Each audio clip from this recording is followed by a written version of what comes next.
Hey everyone, Anthony Gallegos here from IGN, here with this really cool footage of Company Heroes. So you'll notice that I've paused it.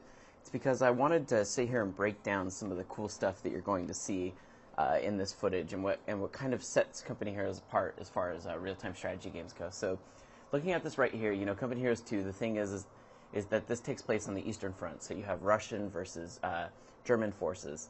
Obviously, so you can see in this, it looks like we have probably what are the most infamous of Russian tanks, the T-34. You see some Russian infantry down the right-hand side, but more importantly, you get a real good view of what Company Heroes does that's really special, which is the way that it handles environmental damage and its graphical fidelity that kind of gets across a certain level of realism that a lot of other strategies don't get. So if we just let it roll for a second here, you'll see you can see the way that houses burn. I'm going to rewind it for a second. You get to see the way that houses actually burn and fall apart, and that there's actually destruction and potholes going on in the way that the rounds are hitting the street. Those will leave divots behind that will actually affect the way that the game plays. I mean, it's a certain level of fidelity there that isn't a lot of other games. You also get your first look here at the cold tech that's going on. That's what they call it. What it really translates into is that they've added, the biggest factor in the Eastern Front War, more than soldiers probably, was the fact of how cold it got and that there was snow.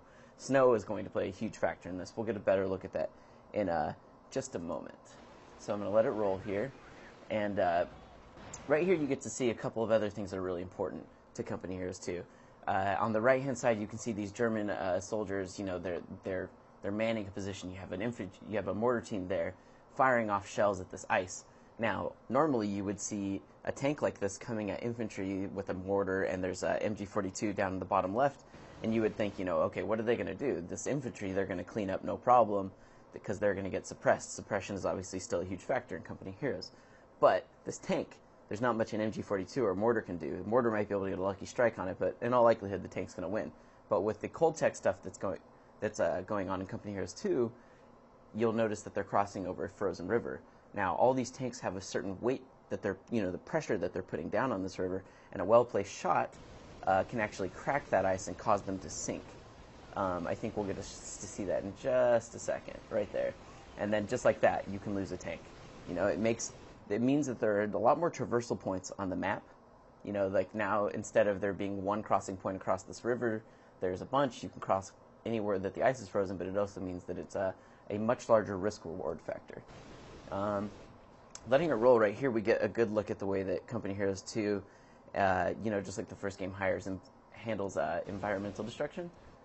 You'll notice that this building right here, this wooden barn, is just kind of being totally wrecked as this tank kind of rolls through. The tank, it looks like someone fires a shot or the tank fires a shot, but either way, it shreds this barn. I mean, it looks amazing.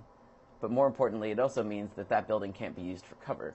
You could put units up in there and have them taking cover, and these buildings can actually be destroyed, and that will affect the way that the battlefield changes. All of a sudden, that cover isn't there. It also means that that tank now will be visible to maybe units that couldn't see it before if that building goes down. And you also get here to see the way that they've actually added the fact that buildings burn now. So this building that you see in the upper left is on fire, and now if you were to send in like an engineer unit in the old game in Company Heroes 1, they could flame a building, but it didn't necessarily set it on fire. It was the flame would hit the building, the guys inside would be damaged, but the building itself would carry on. In this, buildings can catch fire, eventually they can burn down. So fire is a persistent thing where you can actually change the battlefield permanently by lighting something on fire. In this picture, you also get a look at a different Russian tank. This one to me looks like a heavier Russian tank, maybe an IS-2. But you also get to see the way that the German force still obviously uses half-tracks a lot. In this case, we have a mortar half-track, it looks like, as well as these ones here that look like a combination of Nebelwerfers from the first game and mortars, and I think they're called Panzerwerfers. And yeah, Panzerwerfers will kind of seem like they'll be the German army's answer to the Katyusha rocket trucks that the Russians have. We'll keep on going here. Obviously, they're in a bad way when a Russian tank is kind of firing on those half-tracks like that. Definitely not going to be doing very well against that. And then here what we get to look at is really how cold tech is going to affect gameplay. you see these Russian soldiers. They're plodding through a blizzard. Now, blizzards will strike dynamically on the winter maps. And so when a blizzard hits, it means that your soldiers have to get to cover, or else you'll see them, they're going to actually be falling to their deaths. So you'll see that as they're kind of plodding through this, and you get a really good look at the animation, the way that they have to, really lift their legs to get up through that snow, and it's going to take them a lot of extra effort, which means that, if they're moving against an enemy position, it's going to be really slow, and it's going to be really hard, and they're also going to leave tracks that can be tracked by enemy units.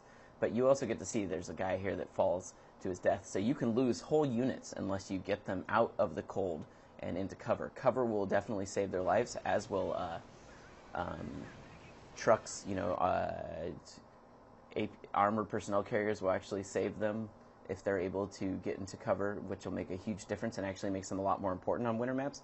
It's also cool because you get to see this winter map, and the thing about multiplayer is that there's going to be winter and spring versions of a lot of the maps. So if we just go back here for a second to even earlier, this part right here where you see this river, this is a winter version of a map, but there could just as easily be a spring one where this won't even be a battle that would necessarily take place, and it would never take place in this manner because there would be a few set crossing points or maybe a few bridges that would be much more important to hold because they're the only access points. Going back to where we were, here we just get a kind of up close and personal look at the beauty of what Relic's always done with their strategy games. You have these German units fighting what looks like a Russian T-34 facing off against a German armored vehicle. And one of the things that's important to note here is that just like Company Heroes 1, Company Heroes 2, facing of your armor matters. In real life, tanks often have the weakest armor on their undersides and on the back, and these tanks have the rear armor is very weak. And so they've actually added a reverse option now to where you can tell your tanks to only move in reverse so that when you click a spot behind them, they don't stupidly turn and face the rear armor at the enemy. That's going to make a huge difference in multiplayer battles.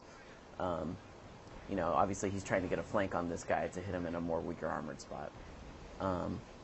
Going right on ahead here, this is just a really great example of how crazy the carnage can get. Now, Company Heroes doesn't have the speed of something like StarCraft, but it gets nuts even though there's so fewer units. Here in the upper top there, you can see 2 Katyusha rocket trucks just raining destruction down on these half tracks and all this infantry that's in here. Meanwhile, you have infantry that are just duking it out in the streets. You have people looking for cover. They could be trying to hole up in this building, but those Katyushas really are just letting them have it. And this is the coolest part probably in the whole video for longtime fans like myself. You get to see the interface here for the first time.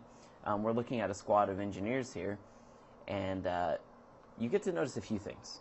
One is that if you look on the map in the bottom left, Relic has said that they wanted to reduce the number of capture points. They don't want it to be all about how fast you can seize these points. They want it to be about fewer points and keeping the focus on the fighting. But other changes to the interface that you get to see here are that they've done some interesting things, like instead of attack being, you click A on the keyboard and then with your mouse click where you want it to be, now they've changed attack to Q. So your longtime fans like myself are going to have to do a lot of learning of what these new buttons are. Also on the right hand side, if you look, you'll see the new commander tree. Instead of the traditional commander thing where you actually pick one commander tree from 3 once you're in the battle, the way that it works now is that you'll have a bunch of commanders that you can unlock over time, and then before the battle when you're in multiplayer, you pick 3 and your opponent gets to see which 3 you picked, but then you're going to pick one of those when you're actually in the match. So the commander on the other side, the enemy, kind of has an idea of what you might do, but he doesn't actually get to know until you choose to do it. And so these commander abilities, instead of being trees, it's just like a tier system. So on the bottom one here, his lowest one is 2 points, and then there's one I think that's 3, and then the top 2 are 6. So when he hits commander level 6, he'll actually get both of those at once. He's not having to allocate points into the tree to go where he wants. He just kind of unlocks these abilities, through play. It just happens organically. There's no actually allocation of points, which is very different from traditional Company Heroes. And this last scene that we get to see here is just, more beauty of what makes Company Heroes so cool. A defended position, 2 AT guns just raining fire on these lighter German tanks here.